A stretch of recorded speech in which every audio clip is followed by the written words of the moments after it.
ఈ ప్రాథమిక సూత్రాన్ని కోర్టు చెప్పిందని మటుకు గమనించాల్సి ఉంటుంది.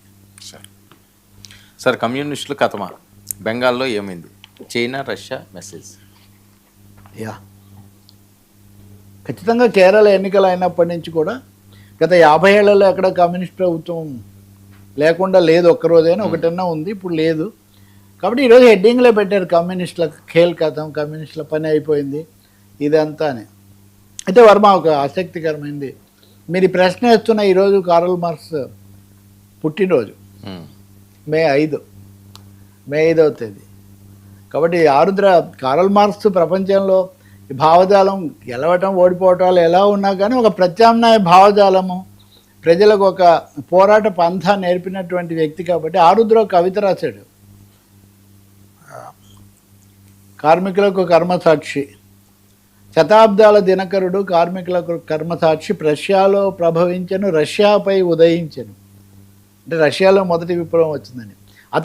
అతడు ప్రవేశించుదనక అఖిల తత్వ రంగాలలో చీకటిలో కుమ్ములాట, అంత చీకటిగా ఉన్నప్పుడు అతడు ఒక దారి చూపించాడు, నిలబడ్డాడు, దేశాలు తిరిగాడు అని. ఓకే, మార్క్స్ చనిపోయి చాలా కాలం అయింది. మార్క్స్ చనిపోయినట్టు ఎక్కువ మంది ఏమి లేరు, మార్క్సిజం లేదు, అప్పుడే విప్లవాలు ఏమీ లేవు, తర్వాత చాలా జరిగాయి. కాబట్టి ఇప్పుడు కేరళలోనూ ఇంకో చోట ఓడిపోతే తప్పకుండా ఓడిపోయినందుకు వాళ్ళు ప్రకటన చేశారు, మేము పరిశీలన చేసుకుంటామన్నారు. మూడవది కేరళ ప్యాటర్న్ తెలిసిన వాళ్ళకి ఇదేమి అసాధారణమైన షాక్ అని, మిగతా చోట్ల షాక్లు అన్నారు. స్టాలిన్కు తగిలిన షాక్ మమతాకు తగిలిన షాక్ లాంటిది పినరాయి విజయన్కు షాక్ అని భావించరు. ఎందుకంటే ముందు నుంచి కేరళ ప్యాటర్న్ అది, నిజానికి రెండోసారి రావడమే విశేషమని. అయితే అనుకున్న దానికంటే ఎక్కువ సీట్లు తేడా ఉంది. అలాగే ఒక 2-3 పార్టీ నుంచి బయటిపోయి వేరే పార్టీల తరఫున గెలిచారు. ఇలాంటి కొన్ని పరిణామాలు ఉన్నాయి. ఆసక్తికరమైనది ఏమంటే ఎక్కువ మంది పినరాయి విజయన్ ప్రభుత్వం బాగా సంక్షేమం చేసింది, కోవిడ్లో అప్పుడు బాగా చేసింది, ఇలాంటివి చెప్పేవాళ్ళు కొందరైతే, అలాగే మన తెలుగు రాష్ట్రాల అధికారులు వెళ్ళి కలిసే వాళ్ళందరూ పినరాయి విజయన్ చాలా స్ట్రాంగ్ మ్యాన్ అండి, మంచి అడ్మినిస్ట్రేషన్ అని చెప్తుంటారు.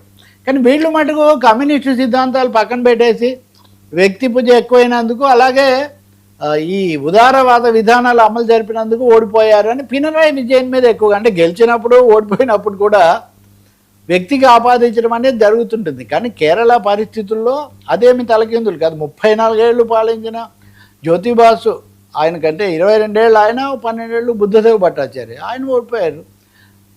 త్రిపురలో కూడా ఓడిపోయారు. అంటే ప్రజాస్వామ్యంలో ప్రభుత్వాలు 30 ఏళ్ళు 50 ఏళ్ళు అలాగే ఉంటాయా? ఎన్నికలు అన్నాక ఓడిపోవడాలు గెలవడాలు అవన్నీ జరగవు. వీళ్ళందరూ 2 స్థానాలకు 1 స్థానానికి పడిపోయిన వాళ్ళు. ఇప్పుడు 11 స్థానాలకు వైసీపీ పడిపోయింది, 23 స్థానాలకు టీడీపీ పడిపోయింది, బీజేపీ 2 స్థానాలకు పడిపోయింది. అవన్నీ మనం ఎలా చూస్తాం? కాబట్టి పార్టీలు ఓడిపోతే, రెండోది మేము దేశాన్నంతా పాలిస్తామని కమ్యూనిస్టులు ఎప్పుడన్నా చెప్పారా? ఎప్పుడు చెప్పలేదు కదా. కాబట్టి ఇప్పుడు సోవియట్ యూనియన్ పోయింది ఉదాహరణకు. ప్రపంచ పరిస్థితులు ఏం చెప్తున్నాయి? నేను ఎవరి కోసం చెప్పట్లా, లేదా కొంతమంది నాకు వామపక్ష భావాలు ఉన్నాయని అలా కూడా చెప్పట్లా. ఇప్పుడు అమెరికాను ఎదుర్కొనే వాళ్ళు ఎవరు అంటే ఎవరైనా ఏం చెప్తారు? అమెరికా తర్వాత స్థానం ఎవరికి ఇస్తారు? మీ దృష్టిలో ఎవరికి ఇస్తారు? చైనాకి ఇస్తారు. చైనాలో ఏ జెండా ఎగురుతుంది? చైనా తర్వాత స్థానంలో ఎవరుంటారు? రష్యాలో సోషలిజం పోయినా కానీ ఇప్పటికి కూడా అమెరికా తర్వాత ధీటుగా ఎదుర్కొన్న దేశాలు ఏమున్నాయి? చైనా, రష్యానే ఉన్నాయి. చైనాలో ఏ సిద్ధాంతం ఉంది? ఇప్పటికీ వాళ్ళు ఏం మార్క్స్ని కానీ మావోని కానీ వాళ్ళు ఏం వదిలిపెట్టలేదు కదా. నేర్చుకుంటారు, పోరాడతారు. మార్క్స్ చెప్పింది పోరాడమని. మార్క్స్ ఎక్కడ పాలించండి, మిమ్మల్ని ప్రజలు ఎన్నుకుంటారు, మీరు అధికారంలోకి వచ్చేస్తారు అని ఆయన ఎక్కడ చెప్పలేదు. అది కూడా కలిసి వస్తే ప్రజల కోసం చేయండి అన్నారు. ఖచ్చితంగా మిగతా వాళ్ళలాగా కమ్యూనిస్టులు కూడా గుణపాఠాలు నేర్చుకుంటారు, కమ్యూనిస్టులు కూడా విమర్శలు చేసుకుంటారు, బలోపేతం కావాలని ఎలా ఆలోచిస్తారు. కార్పొరేట్లు అయితే కార్పొరేట్ సిద్ధాంతాలు అయితే కమ్యూనిస్టులు ఏమి నిలబెట్టవు కదా అంతవరకు. ఏదో సామెత చెప్తారే, పెట్టనామే ఎట్లాగో పెట్టదు, పెట్టే వాళ్ళకి ఏమొచ్చిందని. ఇప్పుడు వాళ్ళు ఎలాగో చేయరు, మీకు కూడా ఏంటి అన్నట్టుగా వీళ్ళ మీద విరుచుకుపడే ఒక లక్షణం. ఓటమే నిజం. 34 ఏళ్ళు పాలించినందుకు పర్వాలేదు అనుకోవాలా? ఇప్పుడు జెండా ఎత్తేసి, ఉదాహరణకు వర్మ, చాలామంది ఆలోచించరు. మనం ఎప్పుడో ఒకసారి నేరేటివ్ ఆలోచించాలి. నిజంగా కమ్యూనిస్టులు నిలబడాలని వాళ్ళతో వీళ్ళతో చేతులు కలిపి మంత్రి పదవులు తీసుకొని చేస్తే నిలబడి ఉండేవాళ్ళు, కానీ నిలబడినట్టేనా? ఇప్పుడు ఎన్టీఆర్ను బలపరిచారు, చంద్రబాబును కూడా బలపరిచారు, ఆ ప్రభుత్వాల్లో చేరమని వాళ్ళు పిలిచారు, వీళ్ళు వెళ్ళి చేరలేదే. జ్యోతిబాసును ప్రధానమంత్రికి అమ్మన్నారు, కాలేదే. ఇప్పుడు వాళ్ళకి ఎవరేమి ఇవ్వరా, వాళ్ళకున్న ప్రామినెన్స్. కాబట్టి పదవులు లేకపోతే అటు ఇటు మార్చడాలు ముఖ్యం కాదు. ఓకే, కమ్యూనిస్ట్ పార్టీల్లో కూడా మార్పులు వచ్చాయి, ఇంకా బలోపేతం కావాలి, యువతకు దగ్గర కావాలి, తప్పులు దిద్దుకోవాలి, అవన్నీ తప్పకుండా చేయాలి. కానీ దీంతో ఖతం అయిపోతుంది, కేల్ ఖతము కాదు.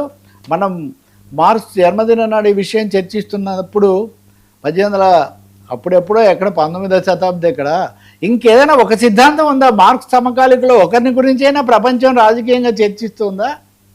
శాస్త్రజ్ఞుల గురించి చర్చిస్తుంది. కాబట్టి అది రాజకీయ ఓటమి, ఎన్నికల ఓటమి తప్పకుండా. అంతేగాని సిద్ధాంతానికి ఓటమి, ఉద్యమానికి ఓటమి అంటే అది కుదరదు. మిగతా వాళ్ళ మీద ఫిర్యాదు వేరు, కమ్యూనిస్టుల మీద ఫిర్యాదు వేరు. కమ్యూనిస్టుల మీద ఫిర్యాదు ఇంకా బాగా ఉండాలి, ఇంకా గట్టిగా పోట్లాడాలి, ఇంకా ఎక్కువగా నిలబడాలని. తప్పకుండా ఆ పని చేయడానికి వాళ్ళు సిద్ధం అవ్వాలి. సార్ ఎగ్జిట్లు సర్వేలకు ఊపు, కృత్రిమ తీర్పు, ఇదే ఒక ముఖ్యమైన అంశం.